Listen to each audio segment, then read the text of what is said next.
when you think you can't do something, that you absolutely can do that thing. Like, think about the things that you can't do. Do the things that you think you can't do. That's such an important part, I think, in my life now. Instead of just saying, oh, I can't do that, I ask myself if I want to, which is a completely different ballgame than what I used to do.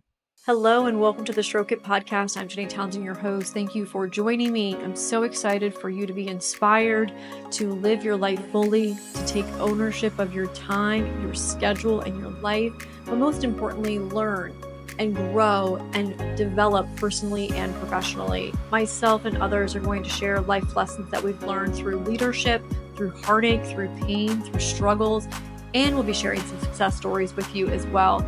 Super eager for you to dive in, learn, and grow. And once again, just take ownership of your life today. Hello and welcome. I'm Jenny Townsend, your host. I'm super excited to not only have you here listening today, but also to have my guest. Simone Knego is an international speaker and award-winning author of the best-selling book, The Extraordinary Unordinary You. She is a two-time TEDx speaker, and her work has been featured on ABC, NBC, CBS, and in Entrepreneur Magazine and Yahoo News. Today, we're going to be talking about how to take care of yourself, your spouse, and connect with your friends and family. So if you are wanting to increase your relationships or enhance them and better yourself, this is the podcast that you want to be listening to. Simone, thank you so much for tuning in and being here with me today. Thank you so much for having me here today. So for those that may know both of us, we met at a recent event a couple months ago, and Simone shared her stories and inspired an entire audience. And when we were connecting after, I was like, you have to be on my podcast and share. I want you to share the story about your mom and the letter throughout somewhere in here as well, because I loved that piece that you did share at the Bluebird event. Before we get going, though, I definitely want you to share what season of life that you're in with our listeners today. So I think I'm always in a season of evolution. So I am 51 years old. I am a mom of 6. I've been married for 31 years.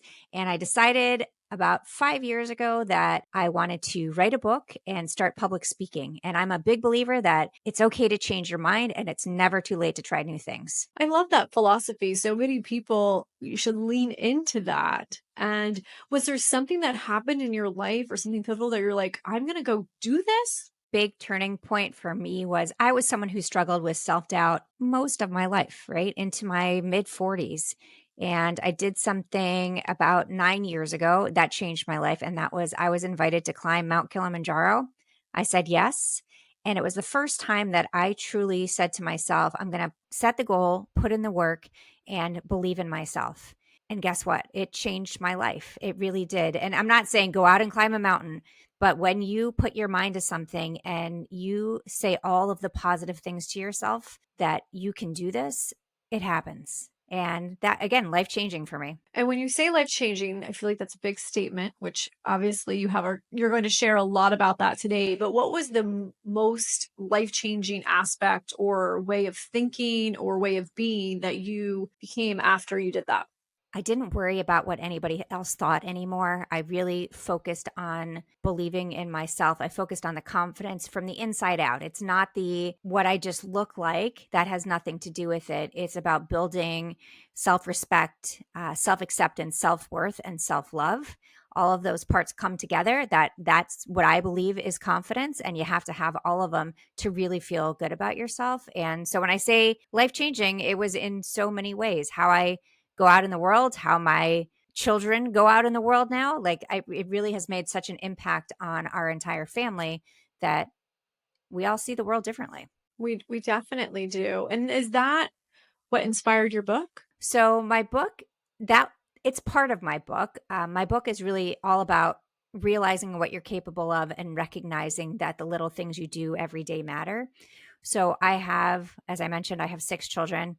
We adopted our youngest 3 children. So some of the stories are about their adoption stories, and really when you think you can't do something, that you absolutely can do that thing. Like, think about the things that you can't do. Do the things that you think you can't do.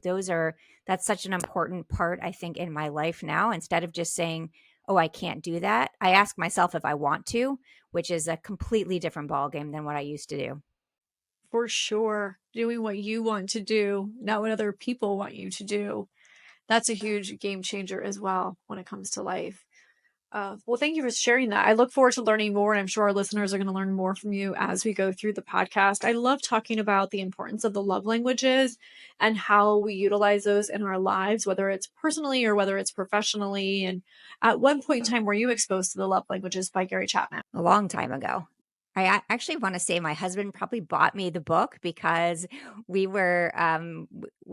had such different approaches to it, and what I realized that I really am all about the words that we use. I'm about affirmations, and so he is like touchy-feely, wants a hug all the time, wants to snuggle all the time, and I'm like, "I like my personal space, and here, let me tell you how much I love you." So, Right. So were you able to adapt to his love language throughout the past 30 years? yes, he'll probably say not as much as he'd like me to, right? But and he has adapted too. Like there's some times where we kind of understand what each other needs in the moment and kind of work on it from there. I'm not going to be the person that is going to sit on his lap on the couch and just do that the whole night. Obviously I hug him, I kiss him, we snuggle, but it's not a constant thing. And he gets it because understanding that we each approach our love languages in a different way, it makes it much easier for us to understand each other. 100%. So my husband, personal touch is one of his love languages. And same thing, he loves snuggling. He loves me holding his hand. He loves me hugging him. Like he just loves that. And I think so many men need that and want that. And a lot of people are like, oh, personal touch is all about sex. It has nothing to do with that. They just need that connection, which is so important. It's the same thing I've had to learn to be more lovey-dovey. I'm more words of affirmation as well, or quality time. And, going throughout the day and I'm just like, oh, here's a hug. And I'm like, oh, I got to hold on like a couple more seconds longer. And he actually said to me the other night, I actually was getting a sleep study done. So I had to sleep wherever, at an office building, at a hospital. And he said, I'm going to really miss holding your hand. Like, so you're right. It's not like the sex part. I mean, sure, yes. But I mean, it is all the other stuff that make you really connected with each other. And so for me, it's the words that people use and the words that he uses, because I always say that words are just so important. It can build someone up or it can tear them down. And so we really have to think about the words that we use to make sure that we're being good humans as we go through this world. Right. So as you're thinking, or we're talking about the words of affirmations, some people aren't familiar with the love languages. So that's another reason why I love incorporating it into the podcast as well, because I think it's super important. Can you give us some examples of what someone would say to you to make you feel loved, valued, or appreciated? I would say there's a few things. One is just asking questions, right? When someone taking interest in someone else's day, and not by using the words, how are you? Because how are you is so generic. And most people say fine. And what does fine mean? Freaked out, insecure, neurotic, and emotional. So if you really want that answer, when people ask me, how are you? I'm like, let me tell you, I'm having a really crappy day. And they're like, what? Like, they're not expecting that. They wanted the basic one-word answer. So I think it's really someone coming up and asking me questions about what I'm doing. How are the kids? Like, where's Olivia at school right now? Like, really taking interest in someone else's life instead of just trying to do the formalities and kind of go through it. But also for like between my family and with my husband, it's really very specific things about, oh, wait, you had that podcast today. Tell me all about it. So again, it's taking that interest in what someone else is doing instead of just trying to get through the conversation. And allowing time to listen to what they have to say, not just asking the question to ask it. Right. And really focusing on the answer. I mean, you see people ask a question and 2 seconds later, they're on their phone doing something else. And you're like, they're not interested in what you have to say. It's really that focus on, if you ask a question, you should want to know the answer. So pay attention to what the person's going to say, because you never know what you're going to learn, right? You can learn something from everyone you meet, and it doesn't have to be like a love language it's just even having a regular conversation with your neighbor. Pay attention. Listen, you asked a question. They have something to say. Why not? 100%. I feel like when I'm as you're saying this, I'm like, God, I do that all the time. I'll ask a question and then they'll respond, and then I'm on to the next thing. I don't really lean into what they're saying to better understand or continue the conversation. So I feel like you've just inspired me to lean into that a little bit more, which my word for the year was listen a few years ago, and I became a better listener. And I'm always thinking, okay, I need to listen with intention, not to respond, but to listen for the value of whatever they're saying. So I need to probably listen a little bit longer. So thanks for inspiring me to do that. Absolutely. It's an interesting thing when you watch people have conversations and you see like the other person, as soon as they ask a question, as soon as the other person's answering, you can see them like a movement in their body, like they're ready to say the next thing. So they've already stopped listening because they want to give their 2 cents, right? And you're like, wait, no, like sit back and listen and then think about what you want to say next. But people are like really jumping to get in. Yes, I have started asking the question, do you want me to listen and not respond? Or are you wanting me to listen to respond and to offer maybe advice or my thought process? And that has helped really as well, especially with a lot of the relationships where people really just want to be heard. They do not want the solutions advisor. They don't need to know my opinion about it. They just want to speak and for someone to listen. I think that's a great way of doing it to ask because you don't know. Like some people just want to vent, right? And they don't want your opinion on it. They just want to say like this is what's happening, blah blah blah. Okay, now let's move on. But they just wanted to be heard in that moment and they do not want your advice, right? I've had to remove the title solutions advisor off of my resume because for so many years I just wanted to help people, but I wasn't helping them. So really interesting that we're talking about that today. So, okay, so let's get into the meat and bones of the podcast, which is enhancing your relationship with others, but most importantly, yourself. And so let's dive into how you take care of yourself. How do you care for yourself? How do you create a schedule, time, and do what you want to do as much time as you can? So one of the things I've done over the last year is create what I call the real method. I always say, ladies, let's get real. And it involves respecting your reflection, embracing your failures, asking yourself what you want, and loving the woman in the mirror.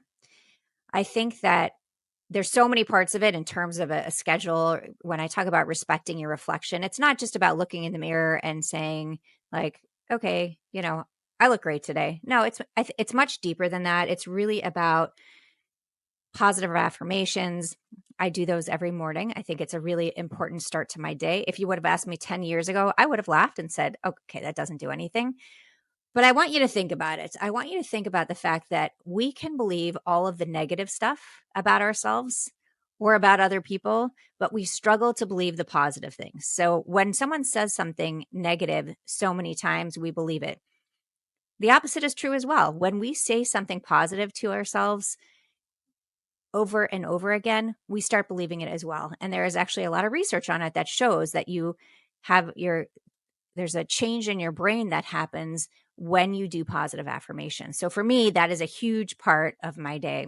Can you give us a couple examples as well? In the past, I just pulled up YouTube and I just listened to the 2 or 5 minute words of affirmation. I just had a coaching call and we literally listed 10 things that I have to repeat to myself every single morning.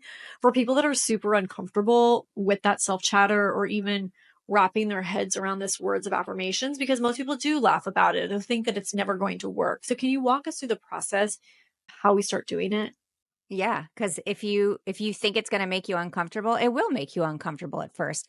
It's so easy for us to compliment someone else, right? Oh my gosh, you look beautiful today. Your hair looks amazing. But for us to say that to ourselves, especially while looking in the mirror, it's a struggle. So think about it like that. Think about when you're looking at yourself that you're complimenting someone else, right? If you can approach it in that same way, I use basic ones at first. So you know, it depends on what I have going on that day, but the basic ones are I am capable, I am beautiful, I am smart, I am more than enough. Like and I usually do 5 of them. I call the 5 I ams for confidence. I do those every morning, and I do them 5 times. So to make it easy, 5 times 5. And I feel that that is a great way to start. Now, there's other things you can do where the I am statements are just easy ones to remember. But if you have something going on, like you're going to a business meeting and you just say to yourself, like, I am going to nail this. I know what I've put in the work for this. I am going to be strong. However you want to say it, but it's just, and it's a practice. So when you get down the basic ones, when you're used to doing those all the time, it's much easier to change them up into something bigger, like, okay, I'm going to ask for a raise today. I am going to ask for a raise today. You literally put yourself in a position where you're set for it because you've done all the basic ones. And I make it fun. Like I used to do it with a toothbrush, right? Like I'm in with a microphone in front of the mirror, and my kids would walk in. They're like, oh my gosh, here she goes again. But I will tell you now, I can see my older kids doing similar things. They really talk themselves up when they have something big coming up. They have a test. They're like, I've studied. I'm going to nail this. I am going to nail this. I am going to nail this. And so I think that it's that constant practice of doing it. And it's okay to make fun of yourself a little bit. Like make it a little bit fun so that you don't feel awkward, right? Just keep doing it and doing it. When you go to the gym, you're not going to build muscles on the first day, right? Like it's constant repetition. So it's the same thing when it comes to positive affirmations. You have to keep doing it over and over again to make it a habit. So when I talk about the second part about embracing your failures, I think that that is a really big step. It's having that mindset that you're able to move forward. You're not static, right? So there's so many things that happen in our lives that could stop us in our tracks, and we just say, "Oh, nope, can't do this. I can't do that." Well, can't means won't, which means you're not even going to try, right? So it's that looking at any time you've had a bump in the road, anytime you've had a failure, anytime you've struggled with something as a learning experience instead of I won't be able to do that ever again. And I think that is again having if it's the difference between having a fixed mindset or a growth mindset. And if we start really thinking about, wait, okay, I messed that up. What did I learn from it? Instead of I messed that up. Oh my gosh, I'll never be able to go there again, or I'll never be able to do that again. So that's the second part of because I mess up stuff every day. I mean, I have 6 children, there's no manual. I mess up it up all the time. And the fact that you can admit that and be okay with it and continue moving forward is super positive as well. So many people just get down in the dumps and they have that negative self-chatter. So it's really important, the two of those together. Did you have a third one that you wanted to mention as well? Actually, there's two more little parts to it. So the next one is ask yourself what you want. And we kind of touched on this at the beginning, that we tend to do the things that we think other people want us to do instead of asking ourselves, like, do we want to be in this relationship? Do we want to be in this job? Now, I'm not saying go quit your job tomorrow, but ask yourself what you really want in your life, because so much of what we do is based on what other people want for us. For example, after I climbed Kilimanjaro, I had several women say to me, oh, I could never do that. And my question to them was, well, again, words matter. Do you really think you couldn't do that? Or is it that you don't want to do that? And they're like, oh, yeah, I would never want to do that. And I said, well, that's a big difference, because not wanting to do something is valid, but saying you can't do it and you haven't even thought about the process to do it, that just doesn't work, right? The other part to that is that I've asked many women, so what do you want so for example, a stay-at-home mom, when your kids go off to college, what do you want to do? I have no idea. I've never thought about that before. So I want women to start thinking about, what do you actually want? And I'm not saying go end your relationship or go quit your job, but really start thinking about what matters to you, because I think that's so important. I love that you're saying that. And I do think that some individuals never really think about what they want because they don't have time, because they're so busy catering to everybody else's needs.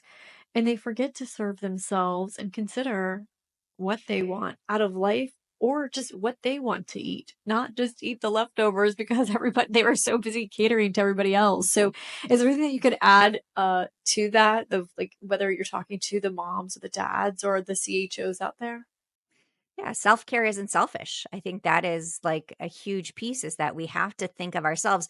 We're better people when we take care of ourselves before we take care of others. I mean, think about on the plane, right? Where the air masks drop down, right? You've got to put your oxygen on first before you can help your child, because otherwise you're going to really struggle. So it's the same thing with all of the things that we do in our lives. Like, we need to take time for ourselves to make us better, right? It's not just let's help everyone else. Take a step back, see what you need, ask yourself what you want, and then take a look at everything else around you. And so if we are to do these things, words of affirmation, serving ourselves, taking care of our personal needs before serving other people, throughout this process, we will become, or we will begin to love the person in the mirror. Yeah, and we will become more confident. And again, the confidence is from the inside out. I believe that confidence is from the inside out. And, loving the woman or loving the person in the mirror is really about accepting ourselves as we are. If you want to change something about yourself for yourself, you wanna go get some Botox? Go get some Botox, but do it for yourself. Don't do it for anybody else, right? Don't worry about what other people are thinking about the way you look. It's really about us moving forward and saying, I really do love the person in the mirror, embracing all the things that we've gone through in our lives to be able to have that sort of confidence that when we struggle with something, we're not afraid to talk about it. We're willing to help other people. So when we are truly confident, we don't let any of our failures or any of the situations we've had in the past kind of block us from moving forward. We're willing to reach out to help others. We're willing to, the world is a much bigger place when we have all these tools in play. Yeah, I definitely talk positive to myself in the mirror. I think it's super important because sometimes I don't get that from my spouse. He's either not home or he's busy. He's not thinking about what I look like when I leave, or maybe he doesn't know how this outfit makes me feel, right? So I always say, you are so beautiful. That outfit looks awesome on you. Yeah, the rear end looks really good too. And I've found that if I do that to myself, I don't expect it or demand it from anybody else, where in the past I did.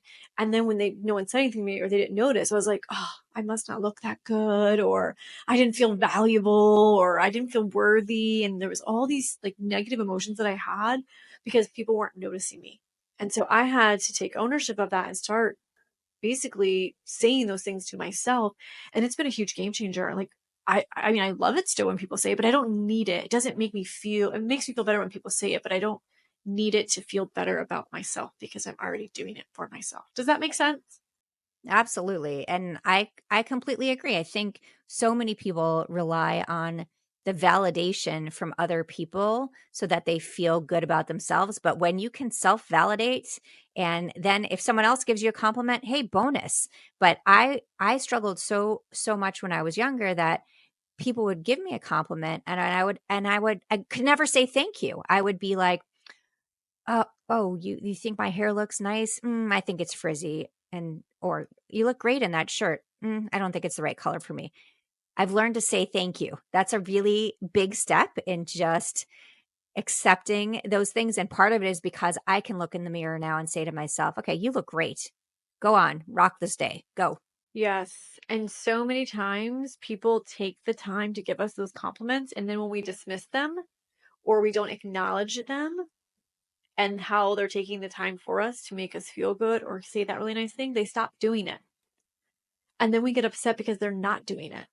So if people are complimenting, I want all of us to lean into that and acknowledge that they are saying something. They say thank you. And I always try to return the compliment in a way where I'll compliment them, or I'll lead a conversation by complimenting people.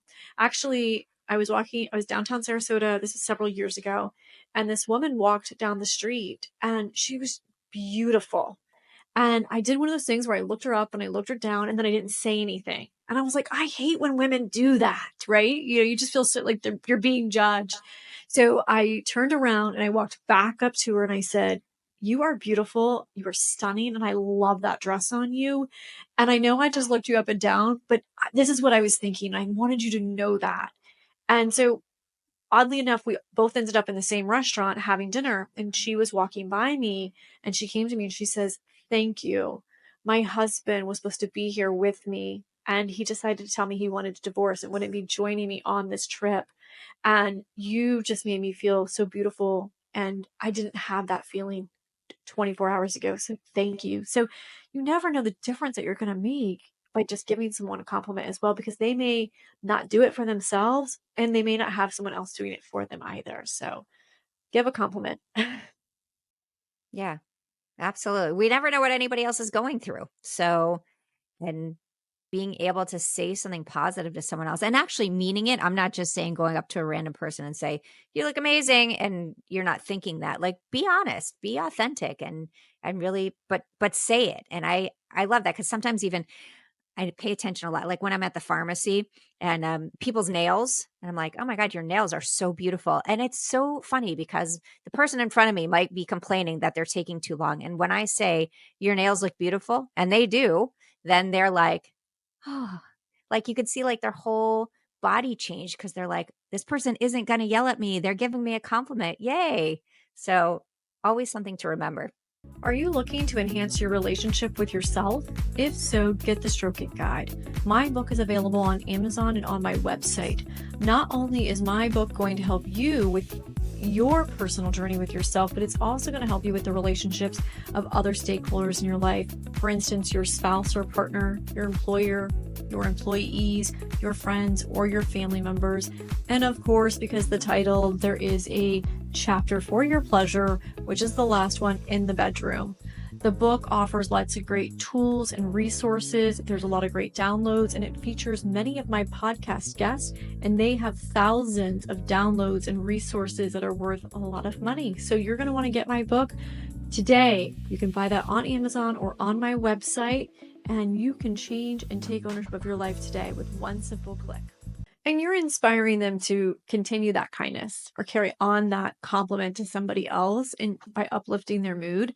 And I think so many people are just walking around just in the dumps. So if we could just compliment and acknowledge people and notice people and validate them, I feel like we'd have a much happier place for sure. Yeah, I agree. I 100% agree with you. So, okay, so let's move into the spouse segment of this and let's talk about you've been married for a very long time as well. You have all the kids as well. And so, if you can share some ways that you take care of your husband and then how he takes care of you to make sure that your marriage is a priority, that you are a priority, and that you are seen and valued for the things that you do because you are a team. So if you could share some of that insight with us and inspire all the married couples or anyone that's maybe not married but has a partner in their life that maybe they should take note of. So we've been married for almost 32 years now, which is crazy to think. I got married when I was 21 years old, right? So yeah. That's amazing because most people that got married in their 20s ended up divorced by the time they got to their 30s. So kudos to y'all. Well, Rob is 10 years older than me. And it's funny, someone was saying the other day about us staying married for so long. And he's like, well, I made the decision to marry my second wife first. That way we never had to worry about divorce. It was like his way of approaching it when people are like, oh my gosh, he's so much older than you, or you're so much older than her. And so that was always his comment back. But so being honest, we struggled. There isn't a couple that I know that has had 100% happy moments their whole marriage. You have to get used to each other. You have to understand that people go through different times in their lives and really trying to understand the person. And I heard this on I forget what celebrity it was, but I definitely believe this. And I say this is true about our marriage as well. I think we're in a better place now than we've ever been in our marriage because we really do completely understand each other now. But and this celebrity once said, they asked her advice of how she never got divorced, especially with that lifestyle where, you're on all these movies and there's so much going on. And she said that we never both wanted to get divorced at the same time. So there were times where one person was really struggling with the relationship, but the other person was there to bring it back, and vice versa. And it's actually a really interesting way to think about it, because it's when both people give up that a marriage ends, right? But when someone's willing to put in the work and bring the other person along, then you can make it stronger. That's super powerful. And as I'm thinking of my own relationship, it's my friends' relationships. Yeah, when they both give up is when it was like, okay, how do we end it? And I know that was really important for our marriage as well. Like we could have ended our marriage and I wasn't really ready to give up. And my husband had already was like, well, I've always made some mistakes and I can understand if you want to end it, but I wasn't ready, which I'm so glad I wasn't because we have a beautiful marriage now. But if I would have been in the same mind frame as him, we would have been divorced. And same thing, like we're on our second marriage to each other. So um, it's amazing what you can do when you start communicating and when you are honest with each other and work as a team. But especially if you have someone that still believes in that marriage and in the future, and they can convey that and help that person really see all of the benefits of staying married and reminding them of the love that you had such a long time ago. Marriage is really, really hard and it takes two people, and you both go through your own personal struggles. You go through struggles with other people and then you have to struggle with each other, and it's really super hard. And a lot of people just, it's so easy to throw in the towel. But I have came in contact with a lot of people that said, I really wish that I would have not. I really wish I would have found a way to make that marriage work, because it would have been better than my second or third marriage or where I'm at today. Yeah, I think I see that a lot with people. And again, I haven't been divorced, so I can't really speak on behalf of other people who have been divorced. But when a lot of times I think that our struggles are our struggles. So really looking inside ourselves to see how we can deal with our relationships differently, because I don't know, like when you move on to someone else, do you totally change again? Like, are you a completely different person, or the same struggles you had now go into this relationship? So that's why I think that we need to work on ourselves right now and kind of look at our relationship. I'm very lucky. I'm married to an amazing guy, and he puts up with my crazy, I would say. And he, he gets me, and he really gets me now. Like, I think that any struggles that we went through in the past, he was like, okay, this is what she needs. And then I would realize, oh, this is what he needs. And some days he'll just say, you know what I need. I'm like, yeah, you just need me to sit there and hold your hand and then you'll be fine. Right.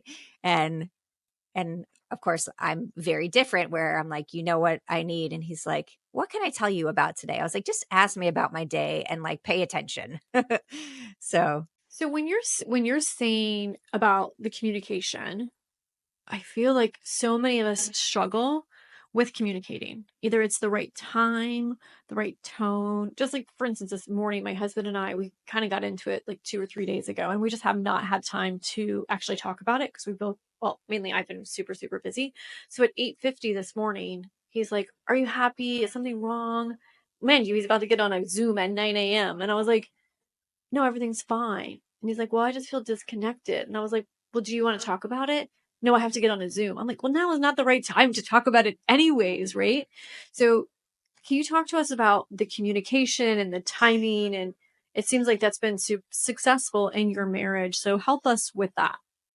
I heard someone say this the other day, and I completely agree with this, is that we never go to bed angry at each other, so that whatever it is, we talk it through. And sometimes it doesn't work to talk it through right away. More it's like, okay, we're going to table this for right now and then we'll talk about it later. But I'm not mad at you. I just don't want to talk about it right now. So I think that's a valid point of just kind of trying to take the emotion out of that for the moment and bringing it back when you have the actual conversation. But yeah, there's times where, he's leaving the house and he's like, okay, I won't be back till about 9 because the way his work schedule is. And I was like, okay, fine, bye, see ya, and like, that's not how you want your relationship to be. You really want to be able to say, I hope you have a great day. I love you, and we'll talk about this later. And if you want your relationship to last, you have to understand that there isn't one person that doesn't struggle, right? You have to figure out how to work with that other person so that they can feel good about themselves as they walk out the door. And what I've seen for most relationships that I know that have ended, again, I'm overgeneralizing, but they really didn't take the time to understand what the other person needed.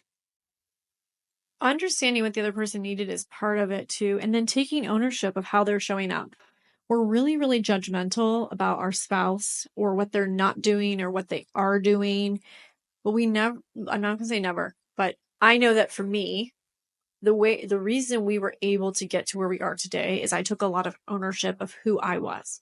How was I showing up? How was I showing love? How was I creating quality time with us? How was I doing all these things?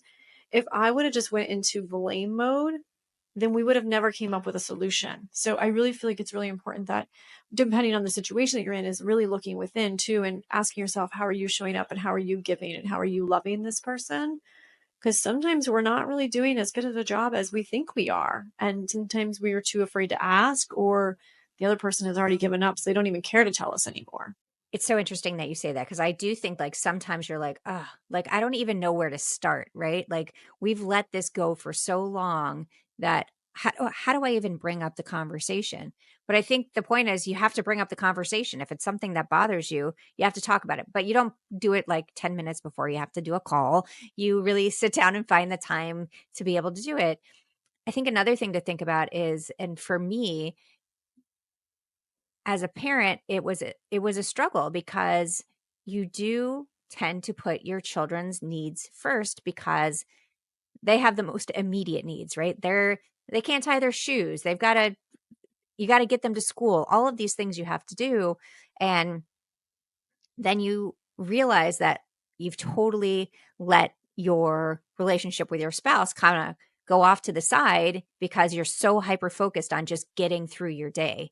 So I really think it's the conversation with your spouse to say, here's what I'm struggling with. Like, I know I'm not giving you the attention that you need, but this is why. And if you could help in any way, or just be understanding for a bit, that here's where I am. But again, I think when we talk to each other, when we talk it out, it really helps. It's when we don't say anything and we just kind of let it fester that it becomes really complicated. And I think having the time set aside or scheduling that time to talk about it, because you can go days without talking about it because both of your schedules are very different and they're not aligning, or you are catering to everybody else, that you need the time to sit down and obviously get your thoughts and emotions together, and then that person, and then come together to find a really great solution. And so I think sometimes when we do lash out at our spouse or our partner and we're upset, the timing isn't right, the tone of voice isn't right, to where they're not even going to be listening. And then that leads into other problems as well, as we've talked about earlier. So I think creating that space that's safe and that's open, and that you have a desired outcome to have a solution that works for both people, not just one person, helps too. It's like date night, right? You can have a conversation night, whatever you need, that, and making sure your spouse is on board with that, because I completely agree with you. And what you said before about taking ownership, I think that's so important. Like, I knew that there were chunks of time where I was so focused on just getting through the day with the kids that I gave him no attention. And there were times where I didn't say a word about it. I was just like, well, this is how it is. I just got to get through my day. And then I realized, like, this isn't going to work if I just ignore the situation. Like, we actually have to have a conversation and say, okay, how can we do this together? Because we are partners in this. It's not just me being the mom and I have to do all the stuff. It's, we're doing this together. And the same thing with our marriage. We're doing this together. We decided to get married, right? So let's work on it together. 100%, and understanding the roles that both of you play as well. Because I think sometimes too, and I write about this in my book, about how one person is off making the money and doing all these different things and they're not home. But it's not that they don't want to be. It's like they're trying to earn a living to provide for this household. And then this person's doing all these things that this person may not value, but they don't understand that they're not here to do it. So kind of understanding each other's roles and how you both contribute to that household and to each other's lives, and that you are a team. And I know sometimes it's not 50-50, and going back to, not both people wanted to divorce at the same time. So I think that's really key, as well as just understanding where people are and allowing grace. I keep saying this, allowing grace for yourself, for your spouse, for your children, for the people in your life. You never know what people are going through, but not everyone's going to do it your way or on your timeline. So allowing some grace, I think, will serve everyone too, and your relationships. And basic things, which things that would crack me up. So my husband will, when he goes through the kitchen, he opens the cabinet and he leaves them all open. Like you'd be like, who was here? And his friends actually make fun of him for it too. And I used to be like, oh my gosh, this is so annoying. And now I'm like, you know what? This is just what he does. Close the doors. How complicated is it for me to just go close the door instead of like, having to have like this nasty conversation with him about like, oh my God, this is ridiculous. Why can't you close the door? Okay, who cares? I know he's going to do it. Just close the door. Same thing. Like when I cook, I'm a mess. Like I leave the dishes as I go. He's very clean. When he cooks, he cleans everything as he goes. But he gets me. He knows that I'm just not going to do it. So he might as well just wash the dishes and, and everything's fine. But understanding that we're so different in how we do things and not expecting the person to change to be like me, just let them be who they are and appreciate them for who they are. With that line, because I love what you just said, let's segue into motherhood and allowing your children to become their own people, have their own voice, and really create their own pathway where they feel confident in their skin. And you've done an amazing job raising 6 amazing children. And when you were sharing some stories when we were out to lunch, I'm amazed by them as well. So can you inspire the parents that are out there that maybe could learn something from you, or if you have any guidance or anything that would be encouraging to them? Because I think being a parent is a hard job. I'm not a parent. I don't know how you do it. I literally like praise all the parents. My parents, they were such amazing parents, and they gave up their entire lives for us, and they ended up divorced. And that's one of the reasons why I didn't want to have children, because of how amazing they were, but how much dedication it takes to be a parent. And that was just not the right path for me. But I want you to talk about being a parent and the importance of your family. Some days it's chaos, some days it's organized chaos. It just depends. Actually, now that they're getting older, it's much, well, there are different problems that go along with it, right? So it's my second oldest. It's her birthday today. She is 24. But so our kids range in age from 16 to 27, and we adopted our youngest 3 kids. So our 16-year-old and our 19-year-old are from Ethiopia, and our 17-year-old is from South Korea, and the older 3 are biologic. And so there were days that were really tough, right? And it was just really about getting through that moment in time.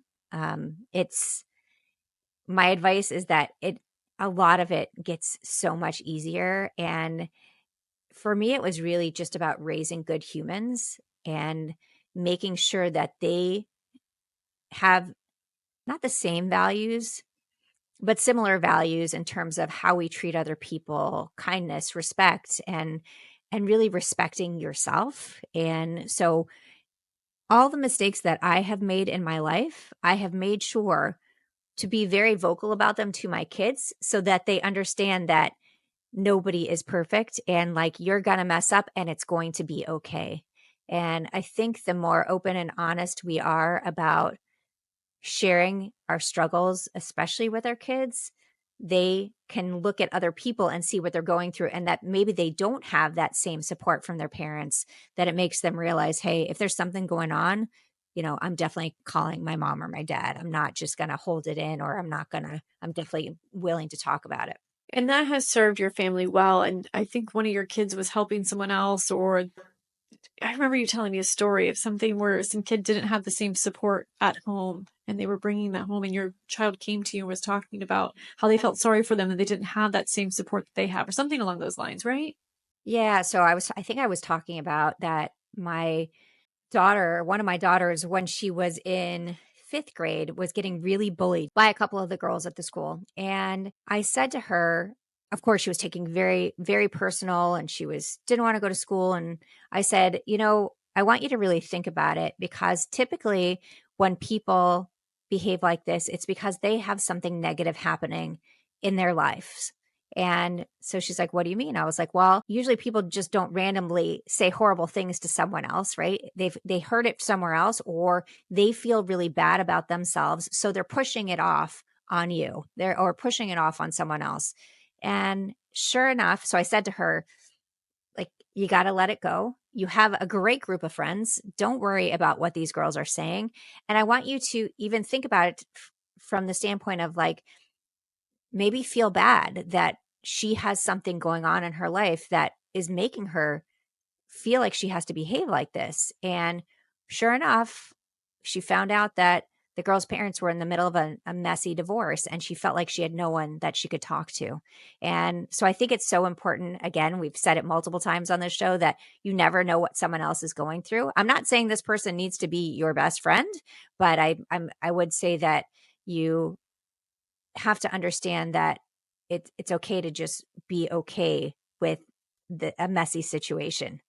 And you don't know what's creating it, causing it, or where it's stemming from as well, especially if her parents are going through a divorce and then she sees you and your husband married with all the children and all of that stuff as well. A lot of that comes with jealousy, and a lot of that comes with not even just children being bullied, but so many adults bully each other. And it's really, really sad. And then they're like, oh, well, all the kids are being bullies now. I'm like, well, they're learning it from their parents. Hello, people. Yeah, when adults are nasty to each other, what do you think's going to happen to your children, right? They learn it somewhere. I mean, we've had situations, and I might have told you this story too, and this might have been the one you were talking about, but with my daughter, who is my youngest daughter, Millie, who is from Ethiopia. One day she was on the playground, and a little girl came up to her and said, "You can't play with us because you have black skin." And that was like devastating, that for her, that we live in Sarasota, and the schools are not that diverse to begin with. And so to have someone say that to her, but instantly her best friend went and told the teacher, and they I said, I'm not one to complain about stuff, but, like, this is not okay. It has to come from a parent. Like, the kids don't just say stuff like that. Kids don't notice stuff until you tell them that it's there, really. And so the parents actually wrote a letter to Millie, the daughter wrote a letter to Millie, and they actually the girls became pretty good friends later. Like, they would go to each other's houses for sleepovers. So things can change, right? But you have to have those open conversations and not just say, let's just sweep it under the rug. It's important for stuff like that we and the ability for Millie to say, like, okay, this girl was really, like, probably the most heartbreaking statement anybody ever made to Millie, but she was able to just be okay with that later and become friends with this girl. Like, it's pretty powerful. And it just shows you how the world can change. We have to want to make it change. Or be the change or create the change that you want to see, and be open to change, because so many people are resistant to change as well. So, Simone, you've done phenomenal. I feel like you've shared so much great insight. I feel like you and I could talk forever, and I feel like you could talk about parenting. You could talk about, like, for a whole show, and just being an amazing human for yourself too. If you were to think about one thing that you could share with our listeners that would encourage them to take ownership of their life, or to look themselves in the mirror and love themselves, or maybe a different action that would encourage them to be happier or kinder, what would that one thing be? Can I tell a quick story that goes along with it? Oh, for sure. Yes. Okay. So it's a story that you've referenced earlier, but it's a story about my mom. So my mom grew up on a farm in rural Pennsylvania. Her mother had a sixth grade education. Her dad worked in the coal mines and at a local brewery. And she ended up being, I'm going to tell the abbreviated version, but she ended up going to college. She worked 3 jobs while she was in college, and she ended up getting into medical school. And she has pretty severe anxiety. Like, she stresses about everything. She's the person that gets to the airport 4 hours ahead of time because she's so stressed about stuff. And so I asked her, how did you make it through college? Like, and how did you make it through medical school with all these tests? Like, it had to have been overwhelming. And just like we talk about positive affirmations, she had a poem that she would say to herself. And that's what kind of got her through. She would say to herself, what did you make me for, dear God? Why did you waste your time on me? You could have created a tree to shade the tired or a flower to brighten the world. It's not exactly those words, but why did you waste your time on me? And so when you first hear it, you're like, okay, that's kind of negative. But no, what it did was it reminded her that she was here for a purpose. We are all here for a purpose. I believe we're here to make the world a better place, but we have to see that. We have to believe in ourselves. So that's really what I want to leave you with, is that everybody is here for a purpose. Everybody has the ability to change the world, and you are doing it every day through kindness, through empathy, and through compassion.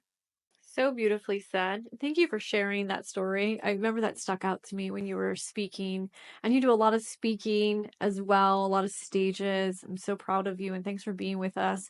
Okay, before we go though, I want you to share your podcast that you have with your daughter and your books, where to get those, and share a little bit about how people can connect with you. Absolutely. So my podcast with my daughter is called the Daughter Dearest Podcast. Actually, you're going to be a guest on it soon, so that's exciting. It's a authentic mother-daughter conversation, and we talk really about any of the struggles that we've had, especially as women, and how to tips and tricks for people to kind of help them get through their days when they're having these struggles. My book is called The Extraordinary Unordinary You. You can get it anywhere online where you buy books. And then to find me, best way is to check out my website, which I'm redoing. May 3rd will be my new and improved website, but SimoneKnego.com. I'm the only Simone Knego in the world until someone names their child after me.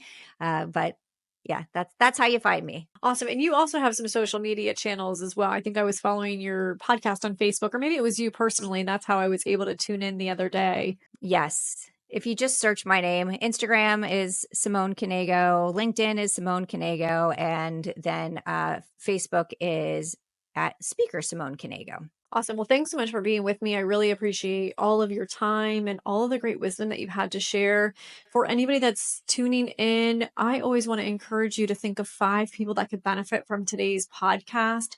So if maybe there's a mom out there that could learn or be inspired, or just, be content with the job that they're doing, this is a great podcast for them. Simone also encourages us to raise really good humans, to allow grace. And for anybody that's out there that's dealing with self-doubt or feeling that they're not worthy, those books that she mentioned that she has wrote are phenomenal. And then also she provides a lot of great insight to the relationships. So if you can think of 5 people, well, if you can think of 15, that would be awesome. But we would love for you to send to at least 5 people. I always want to encourage everyone to give us a review and to share this podcast. Thank you all for listening today. I wish you a beautiful day. Simone, thank you again for joining me. I really appreciate it. Thank you so much. Thank you for tuning into the Stroke It podcast. I hope you were inspired. I hope you're willing and ready to take some action. I want to encourage you to consider 5 people that could benefit from today's podcast. Super simple to share this episode. You never know who could benefit from hearing this podcast and how you could inspire them to create the change in the life that they're wanting. Cheers, and thank you so much for tuning in. Also, consider giving a review.